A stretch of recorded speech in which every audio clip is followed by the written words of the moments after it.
Self-storage facilities. You've seen them around town, and there's a good chance you've probably used one. But did you know that self-storage is one of the hottest investment strategies to grow your wealth? In today's episode, we're excited to learn from Scott Lewis, who specializes in operating self-storage facilities and helping people grow their wealth. Are you a working professional but struggling to balance the workload of your career, family, obligations, and preparing for your financial future? If so, this podcast is for you. You've spent years learning your craft, and now it's time to focus on your financial future. This podcast will teach you what you need to retire wealthy and happy. Let's dive in.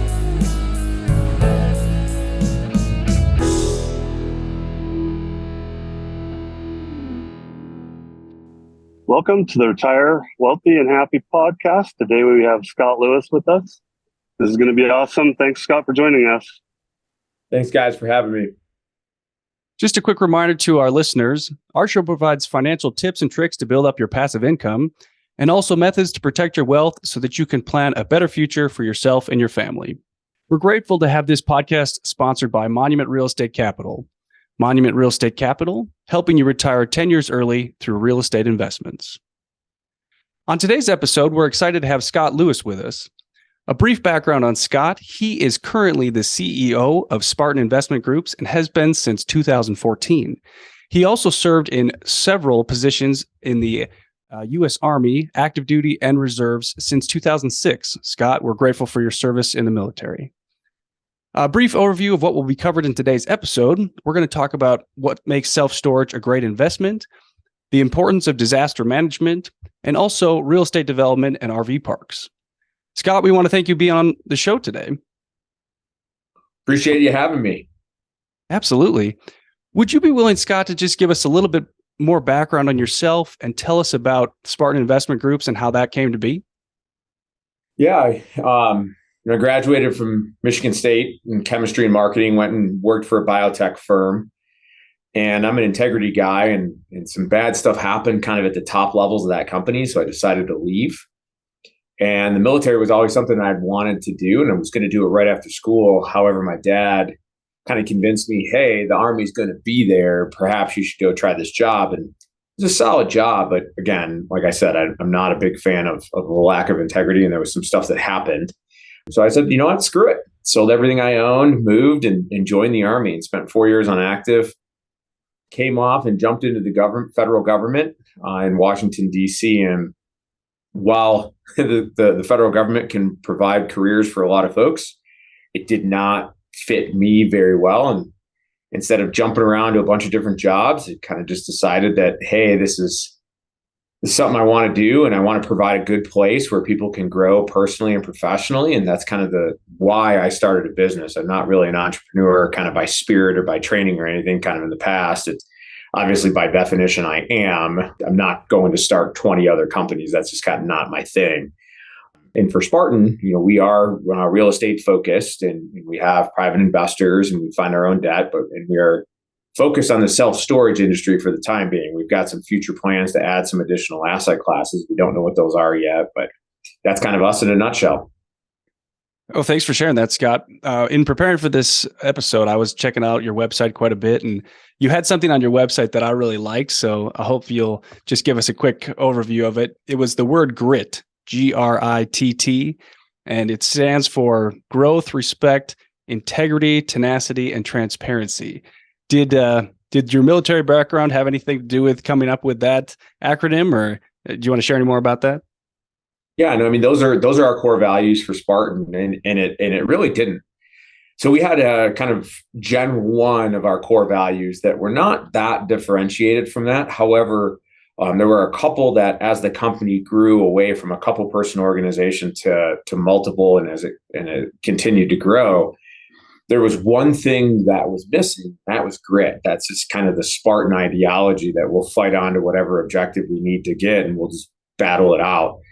And some of our team members kind of kept describing us as grit, but we looked at trying to change the name to incorporate grit. We tried all different places, and finally we came up with the mnemonic of our values that are the 5 things that really kind of define us. And it's an interesting story about the two T's in grit, because grit obviously spelled with one T. So we were going back and forth on what that final T should be. When some people thought tenacity was more important than transparency more than tenacity.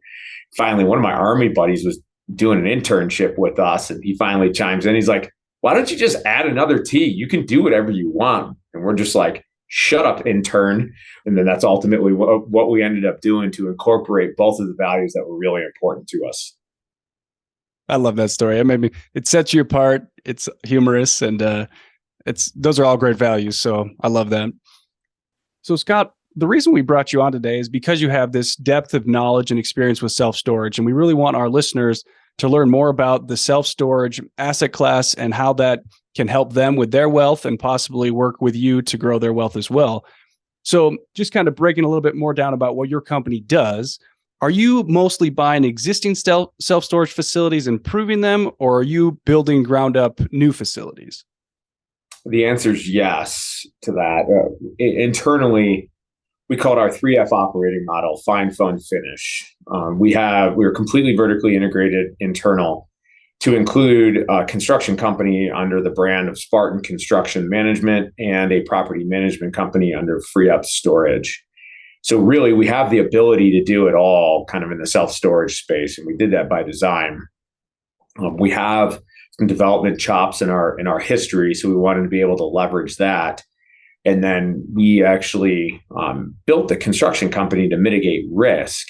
We went out and we were doing a value add deal and hired a construction contractor to mitigate risk, and it did not. So we kind of determined, hey, let's just build our own company. If we can't go out and buy the risk mitigation, let's build it internally. So that given the fact that we have an internal development group and an internal construction company, it enables us to buy both existing and then also existing with expansion potential, and then also ground up developments. That's awesome. And eliminating risk is a huge part of all real estate investments, right? Like there's many things that need to be considered to make that happen. Another question I want to ask you is, what is it about self-storage that you love? And when I was researching you talked about the 3 E's. So I'm hoping you'll go and break that down for us. Yeah, when we started the company in residential flipping, doing house flips and condo conversions in DC, and then decided that we wanted to pivot away from residential single family into commercial asset classes. So just do you want to take a minute and tell us why? Yeah, so I don't know, because it sucks. Residential flipping, quite frankly, there's some people that are really good at it and they do very well at it. That was not us. It's just not a skill set that we had. So I truly have admiration for the flippers out there that are doing 200-300 homes a year. That's a fantastic kind of structure that they have. It just was not where we wanted to be. So nothing bad, nothing good, just not aligned with where we wanted to go. So to kind of get to where we wanted to go, there's a process called the military decision-making process. It's something that the Army uses to make decisions in complex and ambiguous environments where you potentially lack experience in what you're doing or not, whatever. And part of that decision-making process is to develop evaluation criteria. Those evaluation criteria are then used to analyze different courses of action when you get to that stage of that process. So for us and for the listeners, if you think the action are just the different commercial real estate asset classes that are out there, our evaluation criteria were easy to evict, easy to maintain, and easy to operate, kind of in that order. Kind of the eviction goes to, why self-storage is because I hate people. I wanted no part of dealing with multifamily evictions or asset classes that would allow, or asset classes that had heavy government influence. As you can see, I just read an article today in the Wall Street Journal that the multifamily guys in Los Angeles have $1 billion of unpaid rent. And that is just pandemic stuff that's continuing, right? So we didn't want to be in that situation. And when we looked at all the different asset classes out there and then kind of compared them against those evaluation criteria, self-storage kind of dropped to the bottom there. A little bit harder to operate than a lot of the other asset classes, but for eviction and maintenance, it really doesn't touch any of the other ones. Well, and earlier we were talking about risk mitigation and making sure you're using the word easy. I like that. It is to reduce risk as well, right? compare it. Now that's a relative metric, right? There's still processes that you have to go through to evict folks. It just takes 60 days versus, I don't know, 10 years in California, or, if you're in a state like Texas, that's pretty pro landlord. I mean, even that's probably 4 to 6 months. Absolutely. So you've shared a little bit about why you love self-storage. Let's go to the other side and talk about what you think are maybe some of the major downsides of self-storage. I mean, it's an operating business. We often tell professionals, doctors, lawyers, or whatever, if they get kind of a hankering like, oh, maybe I'll go buy one of these myself. That's okay, but just figure out a management, whether you use third party or you just do it passively. I would not recommend professionals go out there and try to manage these things by themselves. It's not quite as high turnover as, say, hospitality would be. But this is not a set it and forget it. This is not a national tenant triple net lease that renews every 5 years. That's not what this is. So a little bit heavy on the operations side of the house. So just, I guess, buyer beware on that side of the house. If you buy this thing and you get overwhelmed and you run it into the ground and you sell it to me for 30% discount later. So do you run into that quite a bit? Because you guys have bought quite a bit of self-storage. Do you run into a lot of those operators, or is that not as common?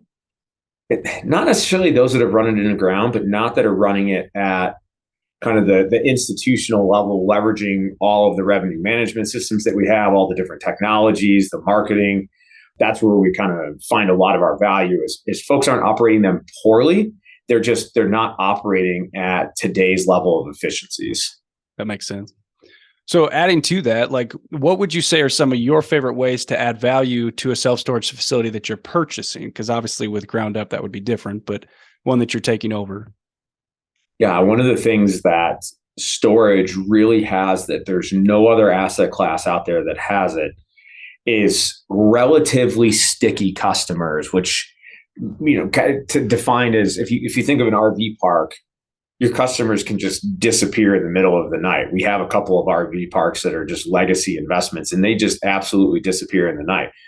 With hospitality, they come and go kind of every day. So with self-storage, we have the ability for dynamic pricing with customers that, you got a 5x5 unit, that's 25 square feet. That's pretty easy to park or pack up in your car and bounce. If you got a 10x30, that's 300 square feet. That you're renting a moving truck. So that's a little bit more sticky. So when we think about the ability to conduct ECRIs, existing customer rent increases, coupled with the stickiness of self-storage, it really gives us a pricing model out there that enables us to execute. And even like in an inflationary environment today, with customers that are relative sticky compared to the other asset classes. That's awesome. Are there other ways you like to add value when you're buying existing buildings? Just in the standard kind of improvements with gates, website, app access through QR codes, some of the simple technology adds, and then also expansion if there's additional land to be able to build. Those are the main ways. Awesome. Thank you for sharing that. I'm going to ask this question. You may have already answered it, so we can skip it if you don't have anything else to add. What is it like to operate a self-storage facility? I mean, it's a day in and day out type of operation. You can't just set it out there and hope. That's not really a strategy. You get yourself into some pretty hot water pretty quick. You got customers coming in and out. You got customers running into your gate. You got all kinds of shenanigans kind of happening. One of our facilities, we just cooperated with the authorities, and they were coming in and searching units for potential child pornography from a customer that was being arrested. We've had all manner of shenanigans go on. So that's just kind of the nature of the game.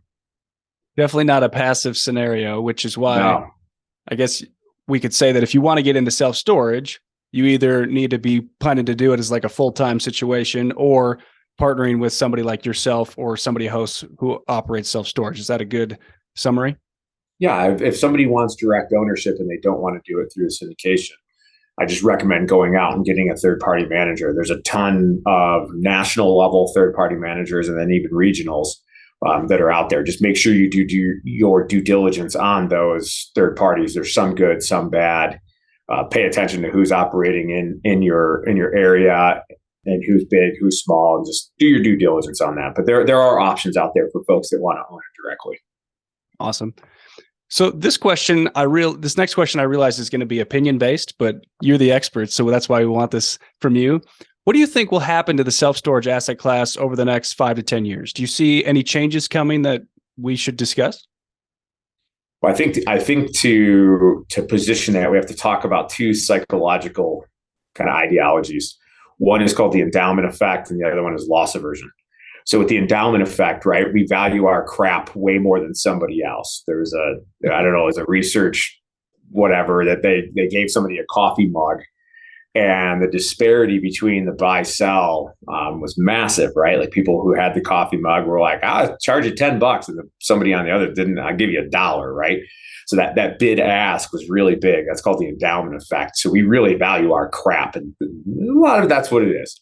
The other is loss aversion, right? Like we don't want to get rid of our stuff. Like even if we know it's not useful, we still like to kind of hoard our stuff. So when we think about the premise of self-storage, it's based on two kind of psychological kind of ideologies or conditions or theories or whatever you want to call them that are very, very innate to human beings. And some people argue that self-storage is just an American phenomenon. It is not. It is in a lot of different countries. Now, is it at the scale that it is in the US versus not? No, because the American consumerism is quite large. And I'm betting that's going to happen. Like it's going to keep going. There are some disruptors in the space, some pods and units and some other folks that are trying to create a marketplace for sharing your garage or your extra space in the attic. Those are going to be fringe disruptors. I don't think they're going to disrupt the core business model just because of the way that storage is used. And the sharing economy is one thing when somebody's getting in your car or whatever, but somebody coming into your home when they want access to their stuff, I certainly would never rent out my garage. And I have space in my garage to be able to rent it out. I would never do that. Well, and I was listening to you on a previous episode. You were talking about HOAs and I've been watching new construction, obviously, for the last couple of years. It seems like a lot of housing is getting smaller or more restrictive on what you can put in your yard or your driveway. So that would add to what you're saying, that self-storage is probably going to increase. And that's because we're not reducing the amount of stuff we have in our lives. We're just reducing the places we have to put it. So we have to bring in some other option, which is why self-storage is probably going to continue to grow. Would you agree with that? I do. We will get to a peak to where we saturate the different markets. We're not there yet. We're getting close in certain markets. But the interesting phenomenon that's happening is people are leveraging storage as an extension of their home. Where you store that Christmas tree or that like piece of construction paper that your kid glued some macaroni to 30 years ago that's going to be a work of art at some point in the future, right? That you value hugely as a parent because your kid was the only one that figured out how to glue macaroni to a piece of construction paper. There's a better place for that. When you think about the extension of the home, to get additional square footage in your house or whatever, if you want to buy a bigger house, it's pretty expensive. A couple $100 at a minimum. If you're in the cities, it could be $700, $800, $900 a square foot. When you think about going to get a 10 by 10, even in some of the most expensive cities, it's $300 a month.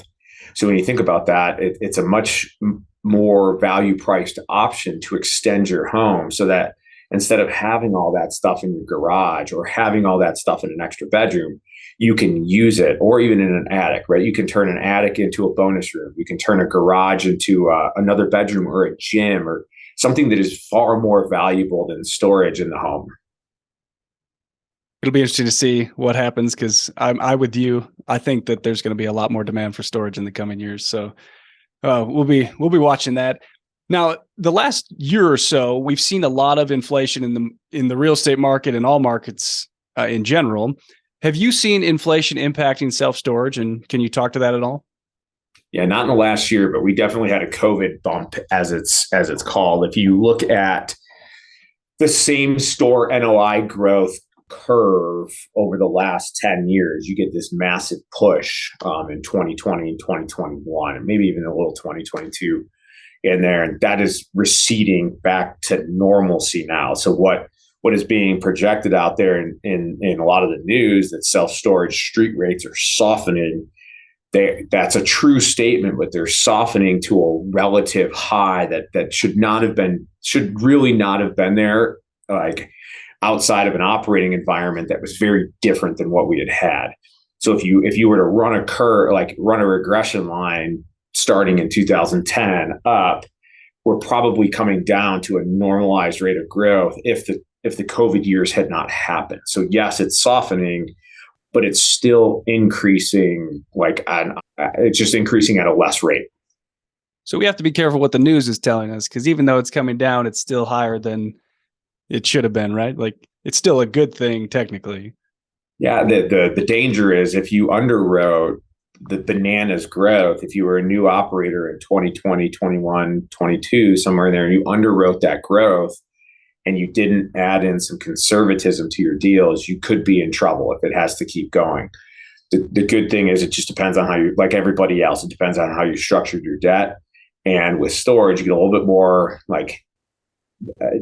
dynamic pricing, like power than you do in some of the other asset classes, but there is a limit to that. And that speaks to the importance of making sure to partner with people who have experience so that you're not getting yourself caught into a scenario where you shouldn't be if you had just known to put the right inputs into the calculator, right? That's right. And for better or for worse, self-storage has performed very well during COVID. We performed very well during the global financial crisis. So everybody has taken notice, and we're starting to be compared with the big four food groups as kind of the next asset class that all these institutions are looking at. So double-edged sword there, like our legacy assets that came in prior to 2022, and those assets are looking fantastic. In 2022, we set out to buy 40. We bought 8, and that was it. That's all we could put together in 2022 that met our heuristics. As of today, we're pretty close on some of our bids when we go in to buy existing supply. But man, there's always that one person that jumps in and does some crazy shenanigans. We had one deal, I don't know, there were 8 bidders, call it whatever, and everybody's around 7 million plus or minus a couple $100,000. One 1031 buyer came in and offered 10. And when there's nothing you can do against that, because that's not even, I don't even know if that's a bad investment decision, because based on that 1031's tax bracket, if that person is going to pay like 40, 50% on taxes on that gain, he might have actually paid less than what we offered based on the tax stuff. So it is very, very competitive out there. So for new people coming in as individuals to try to go out and buy this self-storage, it's going to be an uphill slog for you. But you're making a good point here, just to bring this in so our listeners understand what you're talking about. You have criteria as a company, at least that's what I'm assuming you're saying. You have criteria as a company that you say, we're going to buy if it meets this criteria. And if it doesn't, we're not going to buy it. And that's very important, because you as an investor have to be willing to walk away from a property if it's not going to make you the return you need, right? You've got to create your buy box, and it doesn't matter what that box is. You have to figure it out, and you have to put those 4 walls up, and you got to stay within those walls. It's really when you kind of get outside those walls there that you can start to get yourself into some pretty bad trouble. And it's hard to walk it back once you make a bad buy decision. So I would just encourage all listeners, whatever that is, if you're going out to do this on your own, create those metrics, those KPIs, those limits, whatever you want to call them, and then stick within them. It's what double-edged sword for us. We created those very early on. We didn't deviate from them. In hindsight, using hindsight bias, that was really dumb, because it was really hard to screw it up. Anything that you bought in 17, 18, 19, we should have bought everything we could have put our hands on. We didn't. We were new. We didn't want to make a mistake. We wanted additional margin in there so that when we did make mistakes, which we have, that there would be the margin in there to protect us against a very negative outcome. And that's played out well for you. So hindsight's always 20/20. Yep, of course. Now, before I ask you this next question, just a quick information for our audience. In real estate, there are different types of markets. We have primary markets, we have secondary markets, and we have tertiary markets, which for a simple summary, we have large, medium, and smaller markets. And Scott, I want to talk to you about what you feel makes a good market for buying storage in, and feel free to use any of those terminologies to talk to that. Any of them. And this is why there's anomalies all over the place. We have properties in rural Texas where the average lot size is like 900 acres for their homes, right? But yet they still use storage. And then there's other markets that the average square footage of a storage facility is per unit is 25 to 40 square feet in Manhattan, right?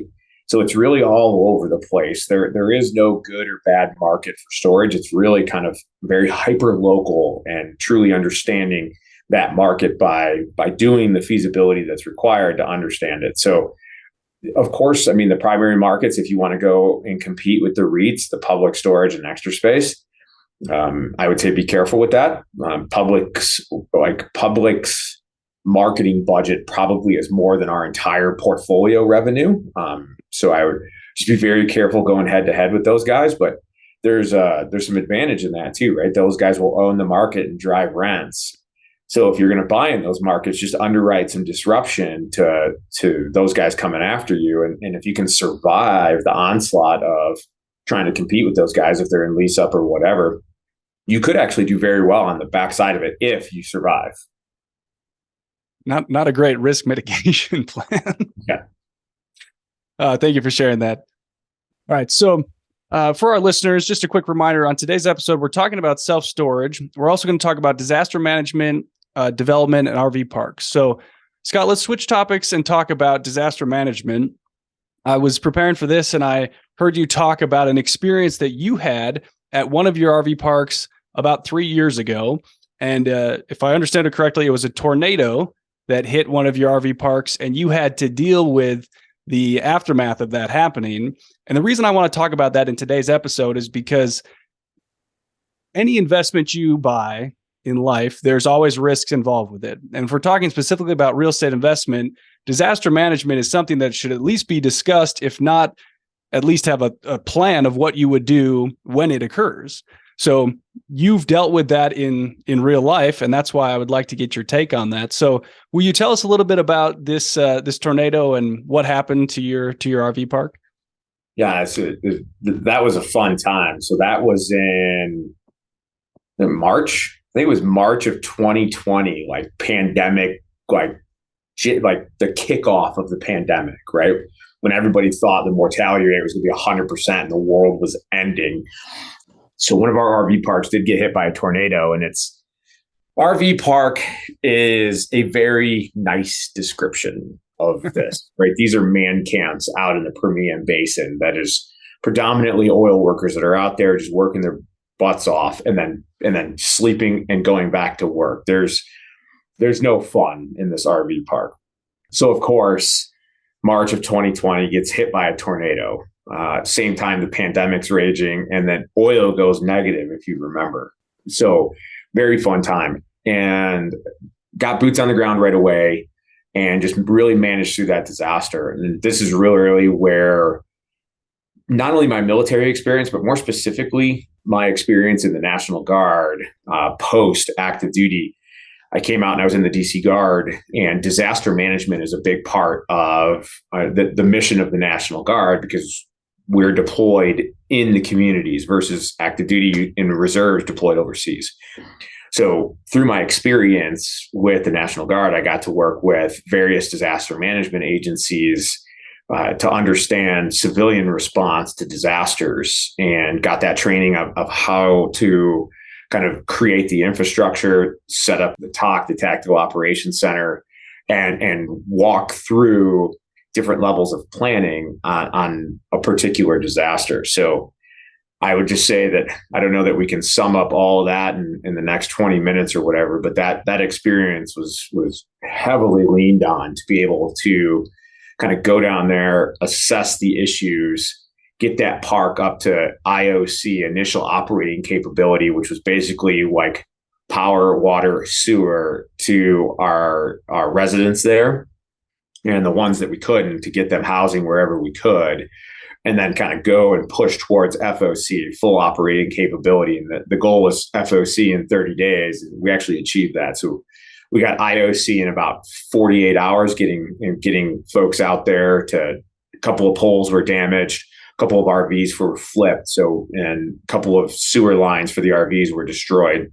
So luckily the tornado did hit it. It didn't go like right through it. So we got lucky. It definitely destroyed a bunch of stuff, but kind of getting that IOC within 48 to 96 hours, something like that, to get people back in their homes was really important. So even though you're not a huge people fan, you've got a lot of experience with the military. You said civilian response. Was that the term you used? Yeah, it's actually called DSCA, Defense Support to Civilian Authorities. It's actually a line of effort inside of the National Guard, because that's one of the core missions of the National Guard is DSCA. Wow. Okay, so obviously that expertise helped you to deal with this scenario. And I think the point I'm trying to pull out for our listeners is that when you're owning real estate, disasters can happen at any time.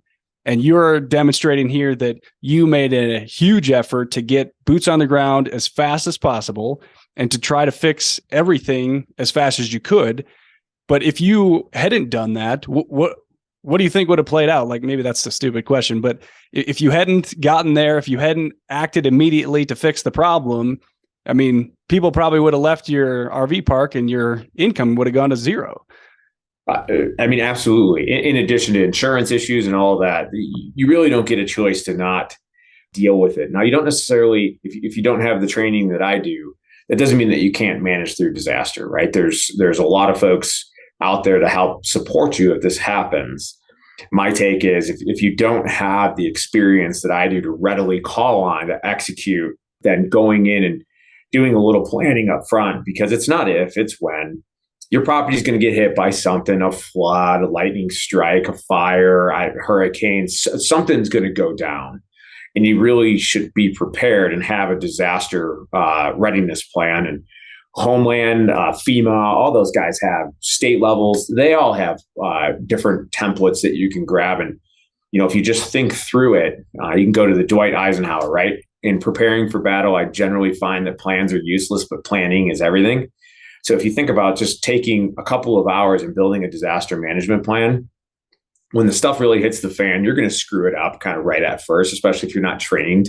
But that's okay, because at least you don't have to worry about building the plan while you're trying to execute at the same time. And there's just a couple of things that I'll put out there. One, initial reports are always wrong. So do not make any movements based on initial reports. Get eyes on, let the situation develop a little bit before you start making key decisions, because otherwise you're going to make them wrong. And two, if you're a syndicator or you're an operator and your stuff gets hit, do not let your investors find out about it on the news. So we had already started communicating. As soon as we heard, we pushed out a quick communication to our investors within, I don't know, half hour, just saying, hey, park was hit by a tornado. Somebody's en route. We'll have boots on the ground. And in less than 12 hours from the time that we heard, we had boots on the ground. 3-4 hours later, an investor emailed a news report saying, hey, is this what you guys were talking about? Right. So if we had not pushed that out and already had communicated, that investor would have stumbled onto that and been like, hey, is this my investment? And generally not in a position that you want to be in. Yeah, that would be terrible. Well, thank you for sharing those thoughts. And just a question I want to ask to our audience: does your investment need a disaster management plan? So if you have investments, if you have real estate investments, be thinking about, do you need a disaster management plan, and could you be doing to take action so that you've got that in place for yourself? Scott, anything else you want to add for disaster management? Nope, I don't think so. Okay. Let's switch gears then and talk a little bit about development and RV parks. So Scott, you told us that your company started with ground up development. That was more, was it residential development you were doing? We started with flips. We did do a couple of development projects in there, but it was residential. Yeah. Are you still doing quite a bit of development? I know we talked about self-storage development. Do you do any other development currently? Not outside of self-storage. No. Okay. And we've talked about development in a couple other episodes, but I would generally put ground up development in a more risky category. Would you agree with that, or how would you look at ground up development? Absolutely, it's more risky, hands down. The horizontal side of it is definitely the riskiest part, right? Of any development, you have horizontal and vertical. When you're bringing a property out of the ground, doesn't matter what it is, doesn't matter if it's self-storage. I'll say any commercial property, a single family home moves through this process slightly different than a commercial, but you have different periods of heightened risk. When you look at development, there's entitling and then there's permitting. Entitling is basically determining whether you can or can't. There's a ton of stakeholders involved with that. And that's really kind of the riskiest part of the horizontal. Once you get your property entitled, that basically says you have the right to do this project. Then you got to go get it permitted. Going from entitlement to permitting, mainly your main risk there is some cost variance. If the permitting department makes you do different materials, or if the fire code comes out of nowhere and makes you do some stuff. But generally that's a cost perspective, not necessarily an approvals. And then once you get your permits, then you go into the vertical construction side of it. Really, inside the vertical construction side, you have really two big phases of risk. You've got the dirt phase and the vertical phase. So inside the dirt phase, you still have a lot of risk, right? You're moving dirt. And what's under there is always anybody's guess. You can use ground penetrating radar to mitigate your risk, but it's not perfect by any means. So once you get the dirt moved and once you get to basically where you're at, concrete or whatever, most of the time it's concrete. When you start going vertical, a lot less risk. Now I'm speaking for self-storage that are relatively simple. If you're doing office buildings, it's 60-story office building or big multifamily. There's slight different risk than that. But from a storage perspective, going vertical, the risk mitigates. And then you move into lease-up risk. That's when you probably have the most risk. Some other developers might argue with me. I guess it just depends on the entitlement, because the reason I say it's the most risk is that you get to determine whether your feasibility was good or not. Because if you build this thing, it may or may not be the field of dreams. There may not be some ghosts walking out of your corn stalks. Like, just because you built it, I don't know if they come. If they do, everybody's super stoked. If they don't, you're living in one of your units. No big deal. Either way, win-win, right? So that's kind of on the development side. But there's usually pretty good margins when you're looking at this. And then also, there's only so many of us that are dumb enough to develop, and which carves out a little bit of a blue ocean market. But I'll stop there. Will you share with us, if I remember correctly, I was listening to one of your stories. What's the longest horizontal timeline you had on development? I think it was 4 years, and that was up at Black Diamond, Washington. And I'm really grateful for that experience, because we got to experience kind of everything on our first deal. So that's kind of going back to the grid. I don't know if Spartan, if we're just too dumb to quit or what, but that particular project, we had to move wetlands. We had to negotiate with 2 Indian tribes. We got extorted by a church. The city official literally was hit by a bus, like for reals. We had 2 biologists arguing with each other. They almost got into a fight over wetlands. We had to pay a guy to count fish in a dry ditch. That was interesting. Made me kind of really look at my life choices and kind of wonder if I've made the right ones or not. But yeah, I mean, that project is out of the ground. It's leasing up, and it's a beautiful facility up there in Black Diamond, Washington. And it turned out to be fantastic. So what was the total runway on that? 4 years for horizontal. What was vertical? Like a year. They're like, once you start going north on a storage facility, it takes about a year. So, but it's a 5-year project. Yeah, I think maybe a little bit less by the time we came out of the ground. So it's probably maybe 4.5 years total by the time it was out of the ground. But a lot can change in 4.5 years, right? So it can. Well, that's incredible that you got it done, even if your inspector got hit by a bus. Yeah. We're running out of time here. Let's talk briefly about RV parks. You've mentioned that you have a couple RV parks, and you're calling them legacy assets. Is that what you phrase them as? I call them legacy assets because they were 2 assets that we bought kind of early on. We don't have anything else, and those are man camps. So if the listeners are interested in Jellystones or some sort of KOA or experiential RV parks, I don't have any experience to talk about that because Okay. there's not much experience that comes with our RV parks. Well, talk briefly on why you chose to purchase those then. The cash flow, quite frankly, they were cash flow monsters. The one at one point in time was producing like an 18 or 19% yield on an annual basis. It was just throwing off cash flow during the 18-19 boom when oil was super high and everybody was out there like pumping. And then the other one kind of out in the middle of nowhere, it's unlevered, but it's produced a minimum of a 6% unlevered return, even through the pandemic, down to like 40% occupancy. So they do really well with cash flow. At the same time, there is risk in them because if everybody disappears, there's very little improvements to the land. So there's not a lot of residual value in these things. But based on where they're located out in the Permian Basin, if you believe in America's ability to produce energy, the Permian Basin is one of the top shales and top areas of oil production and natural gas production in the world. So we kind of bet on West Texas and bet on kind of Americans' dominance in the energy markets to pick these things up. And so far, they've done pretty well. So your strategy with RV parks is to purchase them in a very specific location because there's a demand that's being created by a specific industry out there. And that's proved really well over the last couple of years. Is that right? It is. We're not buying any more. Those were the two that we bought. We had a good opportunity to kind of pair them together because they're about an hour and 15 minutes apart. We are not buying any more. It's just because we're focused on storage, not because they're not good assets. Well, that's a good point. Like you can take a specific asset class such as RV parks and you can find different ways to create money depending on what the demand is in that area. So that's a great point. Scott, these are 4 questions we asked everybody so we can get the variance from all the things they say. I'm going to ask you these 4 questions. What is your favorite business book? Favorite? I don't know. I read a lot. I don't know. The one that comes to mind is Principles by Ray Dalio. I think there's a lot of really good stuff in there to kind of set the foundation for the business and that can help you kind of set apart from your peers. That's great. It's a new book I haven't heard of, and I definitely will search it out. Question number 2, what brings you happiness? Growing people. That's kind of why I do what I do, whether it's personal or professional. I like to see people grow, and I think I can influence that. It's part of Spartan's vision to come in and grow personally and professionally inside the business, and I try to do that with everybody I meet.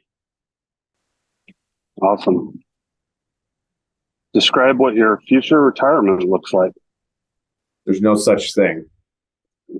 I frankly, I don't plan to retire. I just going to play golf or just traveling the world that's it. I don't know that that's my thing. So, I want to do some of that for sure. I'm actually horrific at golf, so maybe not a lot of that, but, I'm going to keep working. I enjoy what I do.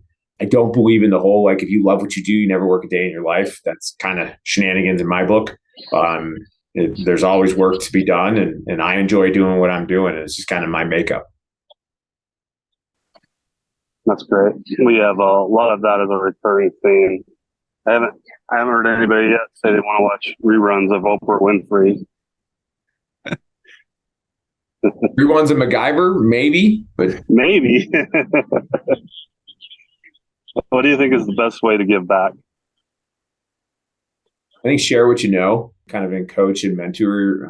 I focus all internally to my team, and I'll take on a couple of bets here and there, but as we grow and learn, I think we owe it to the next generation to kind of help position them in kind of a better spot than we're in now. So really kind of education is my take is the key to a really solid future.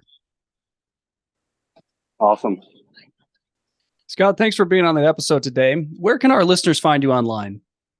They can go to our website at spartan-investors.com. Wonderful. We'll have that in our show notes for everybody as well. On our episode today, we were lucky to learn from Scott about self-storage and also disaster management, RV parks, and ground-up development. We want to thank Scott for being on the show, and thanks everybody for listening. Join us next time on Retire Wealthy and Happy. Have a great day. Thanks, guys. See you next time. Hope you got value from this episode, and if you have a minute, then take the time to leave an honest written review for the podcast, because we take those reviews seriously, and it'll help us serve you better on the next episodes. And most importantly, be sure to start taking action so you can control your financial future today.